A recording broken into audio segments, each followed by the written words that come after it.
All right, so in the grand scheme of things, this video is being recorded out of order. There's a video or two that I need to record to fill in the gaps between the last video, which was retopologizing the head, and this video, which is clearly further along than just the retopology. But at this point, you have detailed out your eyes, the nose, and the mouth, as described in great detail by Jonathan Williamson on Blender Cookie with the female modeling series videos.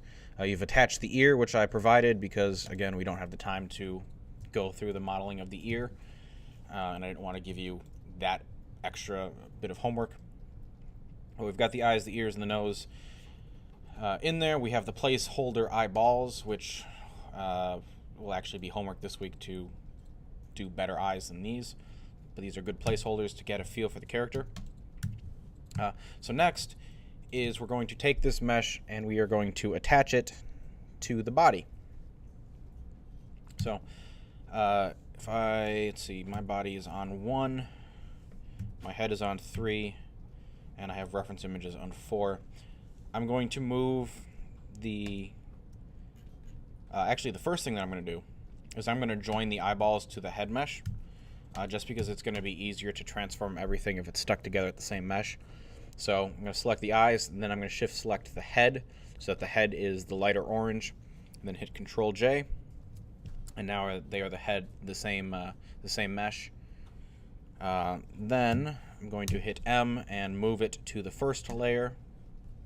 If I go to layer 1 now, I've got my head and I have my body. I also have a bunch of other things on this layer, which for right now, and this is just kind of general cleanup housekeeping type things, I'm going to move the other things to layer 2.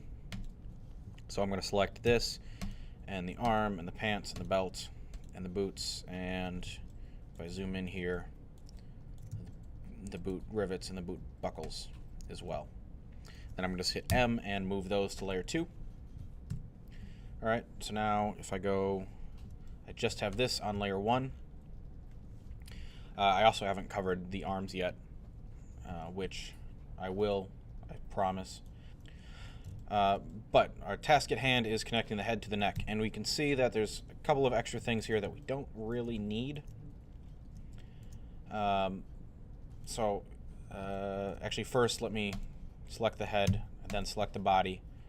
The body is selected second, and then Control J to join those together. Now they are the same object.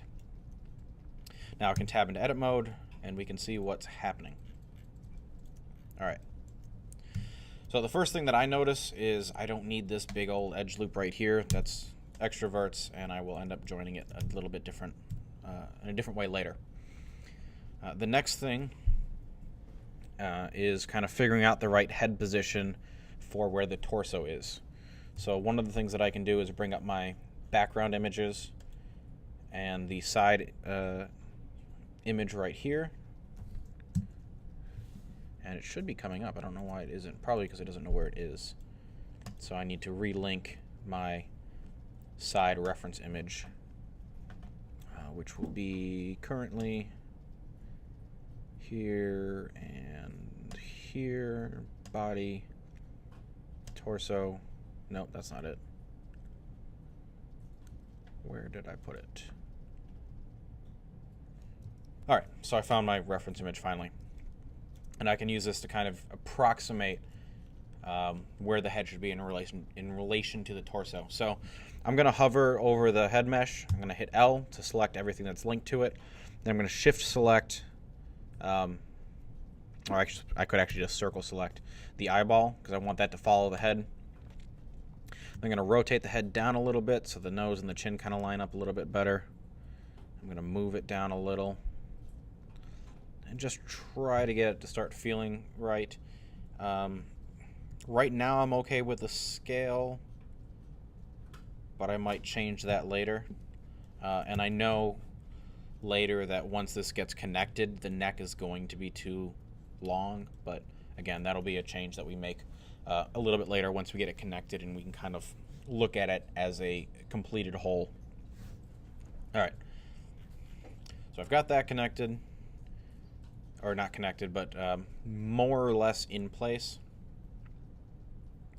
The next thing that I want to do is start kind of connecting this and figuring out the best way to do it. So I'm going to take this top edge loop and I'm going to edge slide it down a little bit. And then let's start looking at how this is going to actually connect. For sure, I know that those are going to connect together. And I know the same thing with the first face and the front are going to connect together. And the other major form that we want to be mindful of is I'm going to butcher this pronunciation, but the sternomastoid muscle or ligament, tendon. Sternomastoid, it's muscle, I believe.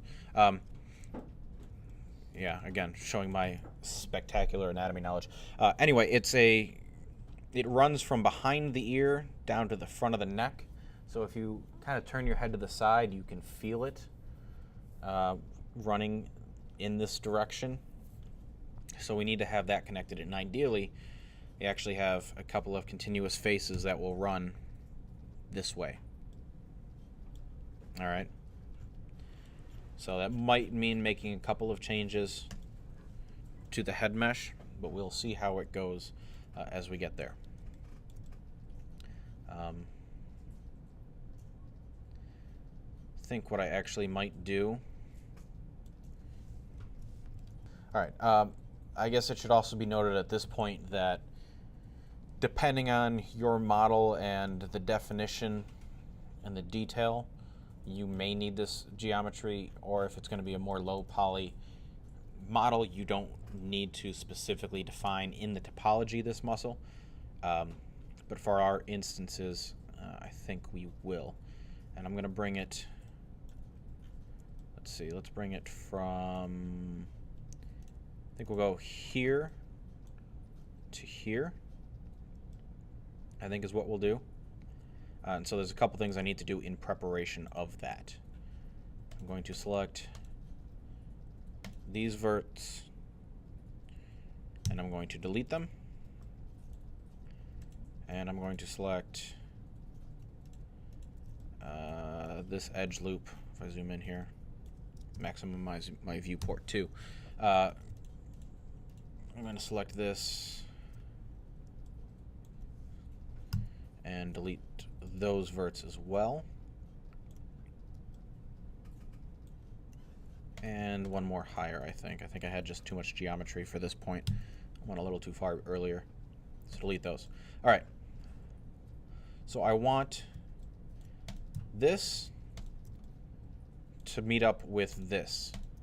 Now, if I just select those and hit F to fill in a face, it did actually work. Sometimes this twist is so far off it twists backwards. And if that's the case, then you just have to fill in the individual edges first. And then you can go in and select all four verts and fill in the face. Now, sometimes you have to force the issue. Sometimes it does it on its own just fine. The next thing is I could fill this in right here, but I've got so much geometry up here. I know I'm going to need at least one other edge loop down the body. So what I'm going to do is, first thing is I'm actually going to hide my arms, Z and C. I'm just going to select those and hide them so they're out of the way. Next thing that I'm going to do is I'm going to select all of this, and because this is going to be covered up by pants, I don't actually need this geometry in here at all, so I'm going to delete those vertices. Yeah, that'll work. All right, so I want to add in an edge loop right here, and again, we see the virtues of good topology is I can just add an edge loop straight down there, right click to keep it in the center, and then I'm going to double tap G to edge slide it one way, and then double tap G to slide it back the other way just to smooth it out. If I tab into object mode, I can see that it's still a little bit of a ridge there, so I might have to do some work to smooth this out a little bit more. I can select it in Alt S, hold down Shift to make it smaller increments. So whenever I'm doing a transform, whether that be scale, rotate, move, this is kind of the normal sensitivity, if you will. If I hold down shift, it makes it a lot smaller increments as you move. So if you need really fine movement, you can just hold down shift to get what you want.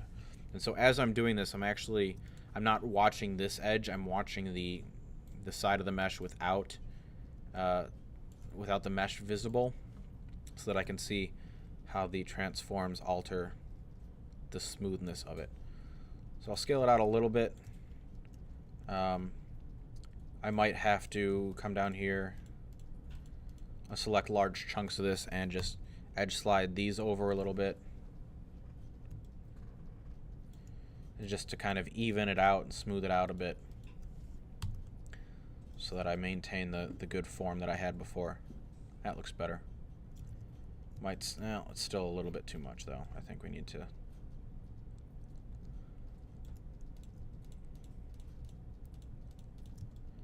just gonna move it out along the y-axis a touch. And smooth it once. Yeah, that'll be good for now. Can always go back and smooth out some more later. Do the same thing here. At this point on the chest, I'm going to select from about here. Move that over a little bit. Select next to it, move this over just a little bit. Double tap G to edge slide. And W and smooth. All right. Cool. And again, I'll probably end up coming back to that later to smooth that out further, if that gets visible in the final render. But for now, that'll work. So I can come back up here to the neck and fill this in right here. Okay, I have to fill that in. Move this vert out of the way. I'm going to subdivide this a couple times. Let's do it twice for now. And then from front view, kind of move it out a little bit. All right. Tabbing to object mode, it's starting to look kind of like a neck. I've got this reference image. I can also, if I also turn on layer 4 where I've got my modeling reference images, I can use these as well. So I can select this and move this. So let's turn the transparency down a little bit so I can see both. I can move this and get this in place and use this as a reference image as well. You know, kind of something like that to get another sense of how this all needs to meet and come together. Maybe do something like, oops, undo that. Something that like that might work. And then also I'm just gonna kind of eyeball it and see what feels right. You know, I didn't set out to make a perfect, accurate representation of myself. I'm just using myself as a reference image, so I can kind of do whatever I want. Anyway, need to smooth out the back of the neck a little bit more, and I think the way I'm going to do that is just by deleting these verts again and kind of move that in and maintain that flow at the back of the neck.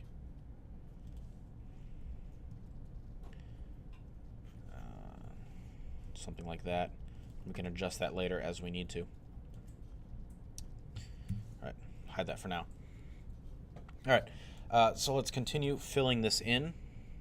Now you will notice that there are way more vertices on the head than there are on the torso. And one of the ways that you can solve that is what I did earlier, by adding an edge loop to the torso. You know, it'd be probably pretty easy to add an edge loop to the back here. Maybe add one right here if I needed to, and slide these out and smooth them out. Another option would be to terminate edge loops in the head, and I will definitely be doing some of that as well. And so to do that, let's say, for instance, I wanted to terminate edge loops kind of up here. I would select these. I'm going to select the middle one last. W merge at center. Or I could also do W merge at last because I selected it last. Anyway, so that's bringing these 3 edges down into one. And I just kind of continue down the line. W merge at last. Alt M is the shortcut key for merge, if you are so inclined.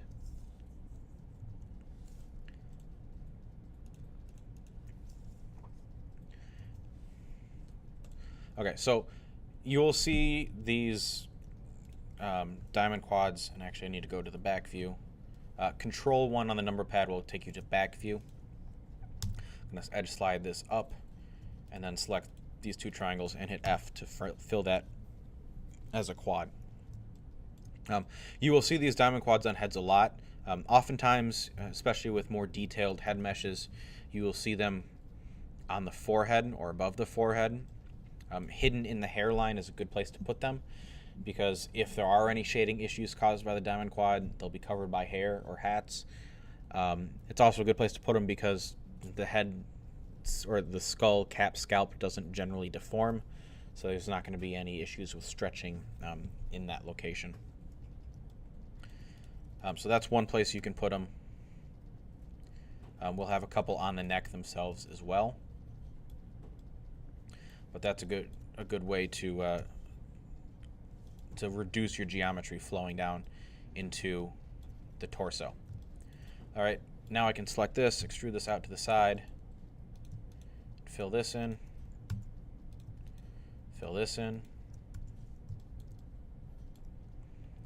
and I'm just going to kind of continue. We'll do one more, I think. Extrude it out to about there. Just trying to keep square faces as much as possible.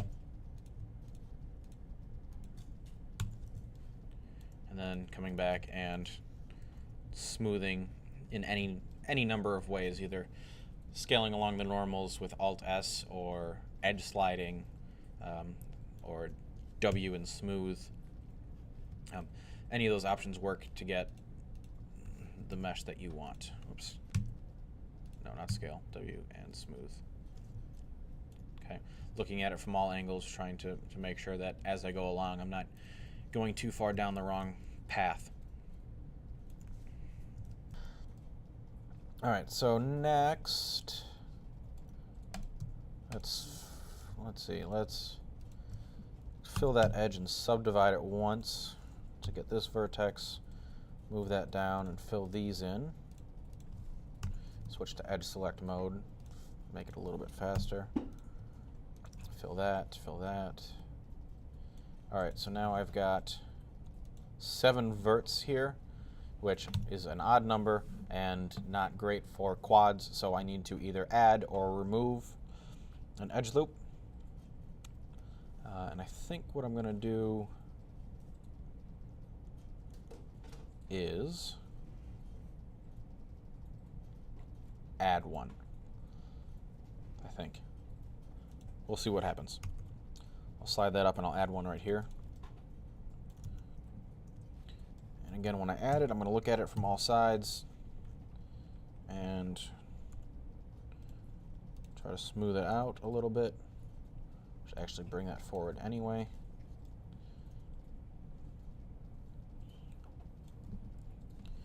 Move that forward a little bit. Even it out a little bit. This edge loop is definitely not even, so I'm going to smooth it a couple times, edge slide it, and that's better. All right, let's keep on plugging away. Let's fill in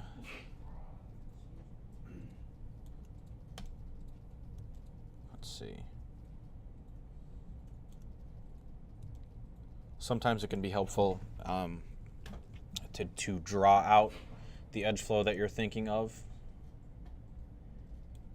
before you actually lay it in there, just to visualize it. So hold down D and left click to draw. If you hit N, bring up your properties, you can change the color to something you can actually see. And you can delete the frame and re-add it. D and left click to draw, D and right click to erase. So let's see how we want to fill this in. I could move this vertex over and then fill that as a quad. Fill that. Yeah, actually I think that'll work. So I'm going to select this. Move this over. Move it back along the y-axis a little bit to smooth it out.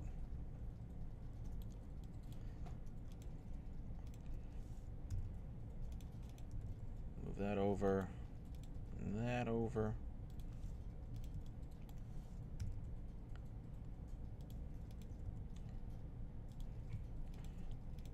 All right, and fill that. Oh, maybe I don't like this. Fill that and fill that. Edge slide. Edge slide.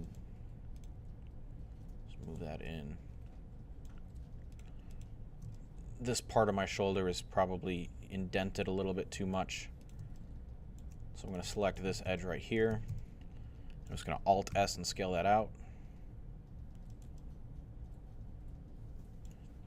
Select this vert and maybe smooth that back a little bit.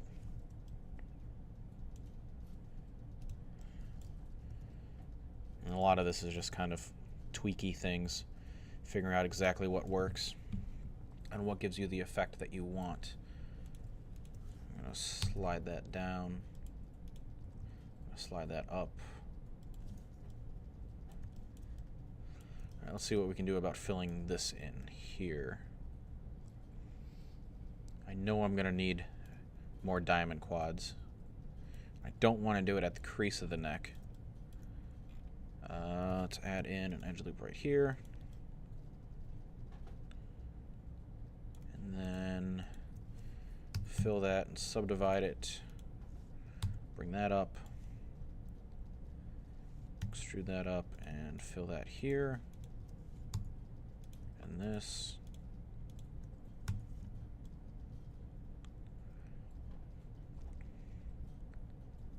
And let's see.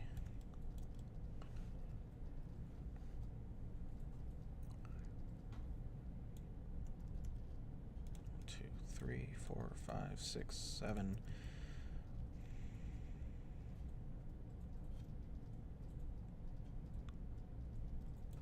Let's do this. I'm going to edge slide this down.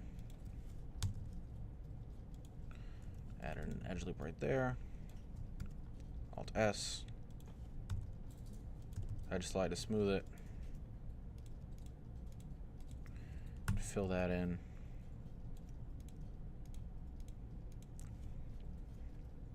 Fill that in. Fill this in.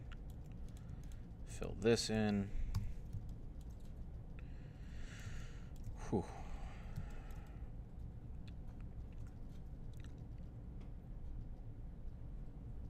Then what do we do?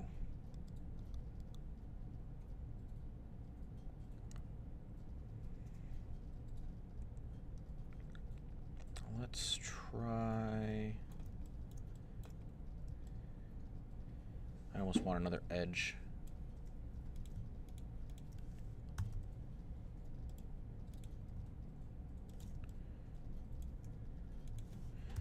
If nothing else, this is good practice for figuring out how to get the edge flow you want and connecting topology. Add one more in there. Fill that in.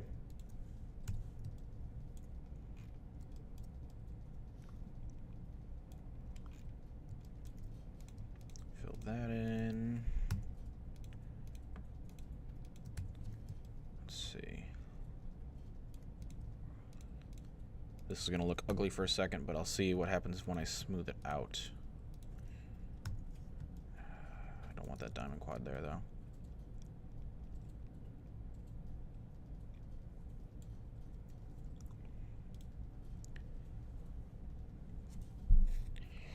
I'm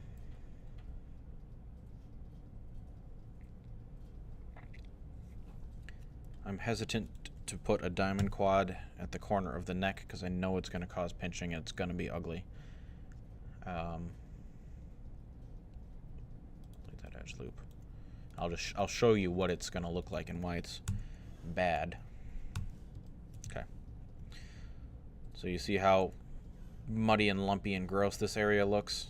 That's because, one, because it's not smooth, and two, because of this diamond quad. That is causing weird pinching things. So I need to find... Ideally, this should actually probably terminate further down the neck. So, in the interest of time, this is far from good geometry on the neck, but in the interest of time, I'm just going to move on. Unless I... Just real quick, out of curiosity. No. Nope. Okay. Yeah, so let's just move on to the next thing. Let's assume that I got the neck working the way it's supposed to. I don't have any topology references for the neck open, so we're just going to have to call it there. The next thing is, before we start worrying about texture painting, is making sure we're happy with the model, because we're going to be applying the mirror modifier here shortly. So we want to make sure any changes that we can do with the mirror modifier we do before moving on. So the first thing that I notice is that this neck is a bit too long. I'm going to hide my background image too. I don't need that anymore. Despite what the background image suggested, I think that neck still feels a touch too long. Although I'm looking at it now, not much. But to fix that, going to go into wireframe and circle select all of this and the jaw like that. Okay. And then turn on connected proportional editing. So Alt-O. Again, that's down here. And I'm going to move it down along the Z-axis, bring up my area of influence, and say maybe like that. I can undo and redo to see how that feels. I think that squashed my shoulders too much, so I'm going to undo that and we'll redo it. I'll try one more time. So circle select all of this. Oops, go to vertex select mode. Circle select.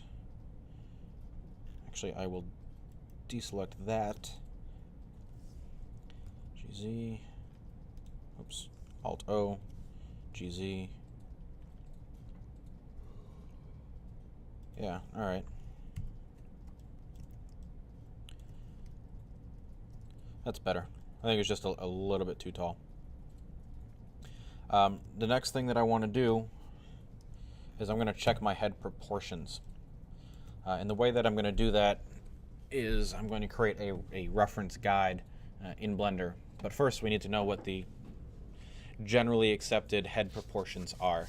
And for that, I have this lovely document right here. I may have found this on DeviantArt. I don't remember where it came from, but it's got these wonderful proportions right here, proportions of the face, that it's good to check in on to make sure things are more or less where they should be.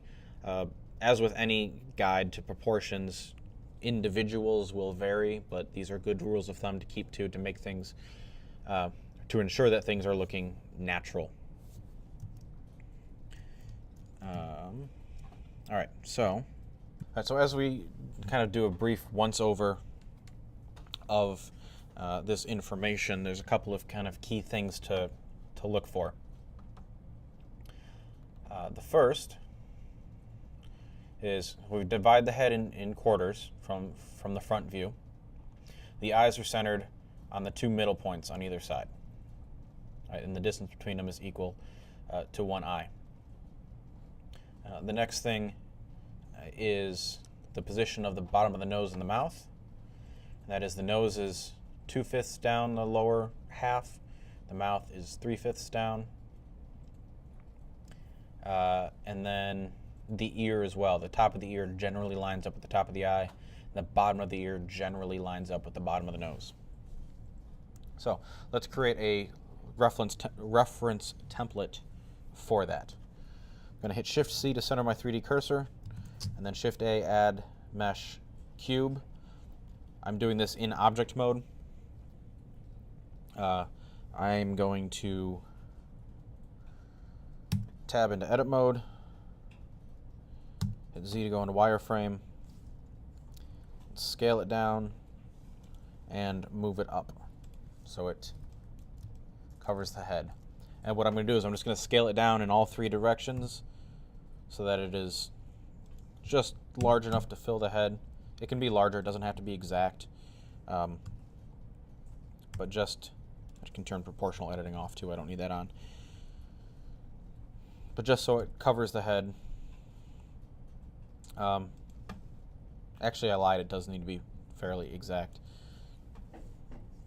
So I'm going to, in wireframe, select the top. I'm going to bring it down to the top of the head. I'm going to select the bottom. I'm going to bring it up to the bottom of the jaw, or the chin. Also note, I am doing this in wireframe so that I am selecting both sides. If you do it in solid, you will only select half of that. And then select everything from front view and scale it along the x-axis. Go to the side of the head. Okay. So I've got that. The next thing that I want to do is I want to add my center lines on this cube. So I'm going to add an edge loop horizontally. Left click to add it, right click to keep it in the center. I'm going to add another edge loop vertically. Okay. So now, in edit mode, we can see our lines, but we can't see them when we're actually looking at our body. So what we want to do is set this cube up so that we can see through it and see the lines of it, see the wireframe, but not have it get in the way of our view of our head. So I'm going to select the cube and go over here to my object data panel, which is this cube, oddly enough. And then if I go down to display options, I want to turn maximum draw type to wire. And then I'm going to also check the wire box and draw all edges. And now, even when I select my head mesh and go into edit mode on that, I can still see my reference lines for my cube. Okay? So the first thing that I notice here is that my eyes are probably a touch low. But really, I think what the issue is, it's not that my eyes are low, it's that my head is a bit tall. As I look at it, it seems like I've got a little bit more of a dome up top than I need. So what I'm going to do is select some verts up top. I'll say maybe these. And then with proportional editing on, Alt-O, I'm just going to move it down. And I'm going to increase my area of influence. I'm not going to move it down a lot, just a little bit. Say to maybe there. And then I've got a little bit of a kind of a corner going on here. So I'm going to select these. And I'm just going to move those in a little bit. Minimize my influence just to smooth that out. Oops. G. There we go. Okay. Now I'm going to jump back over to my cube and I'm just going to readjust it. Oops. Actually, I'm going to select everything and scale it down so that that center line stays in the center. Move it down.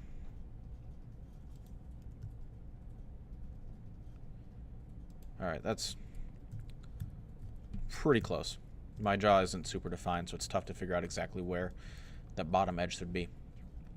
But next, let's look at the eye placement. So if you remember our reference diagram, so the eyes should be centered on the middle points here horizontally. So if I add in an edge loop here, you can see that they're a little in, but I think that has more to do with,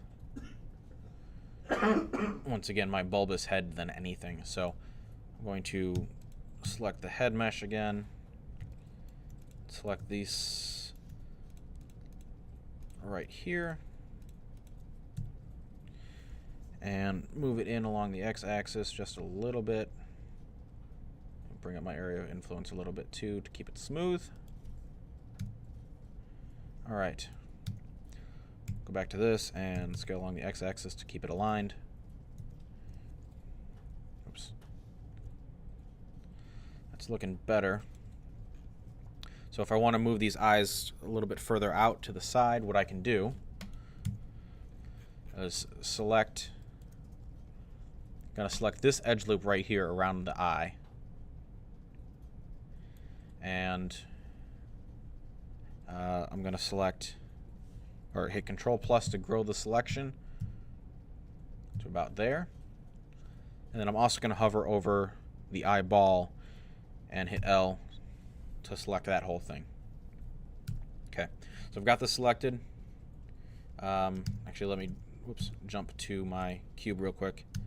I want to add in that edge loop so that I can see that when I get to my head. All right, so if I want to adjust where these eyes are, with proportional editing turned on, just hit G, and I can move them, adjust the area of influence, and get them where I want them to be. Say like there. All right? That might be a touch wide. I'll bring that back in along the x-axis a little bit. Okay. So that's looking pretty good, I think. Next, let's look at the nose and the mouth. So again, we go back to our reference, and we can see 2/5 of the way down is the nose, 3/5 of the way down is the mouth. So I'm going to go back to my reference cube, and I'm going to add in, on the bottom half here, 4 edge loops, which will divide it into 5 equal parts. And now, right-click to keep it in the center. And now we can adjust the position of our nose. So the nose is a little bit high up, needs to be lengthened just a little bit. So again, to do that, wireframe mode, I'm going to circle select. Whoops. Let's go into vertex select mode. I'm going to circle select. We'll say this much of the nose. And that. And then, because I selected this in wireframe mode, I also selected the back of the head.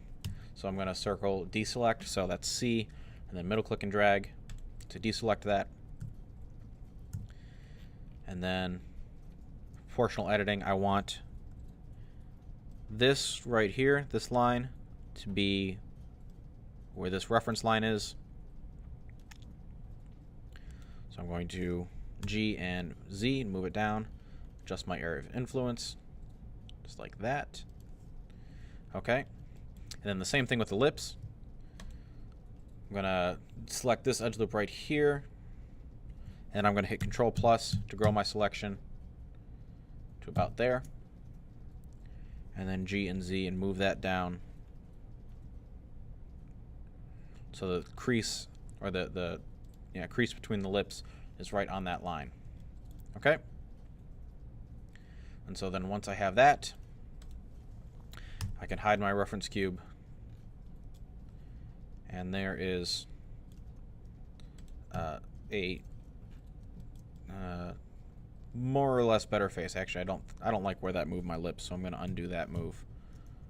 But I like where everything else moved, I think. So we'll stick with that. Also, aside from the proportional things that you can do, if you just want to adjust the shape of your face a little bit, it really is that simple of selecting the verts that you want, and then with proportional editing on, you can scale them, move them in. If you want to define the cheekbones a little bit more, you can do that this way. If you want to define the underside of the jaw a little bit more,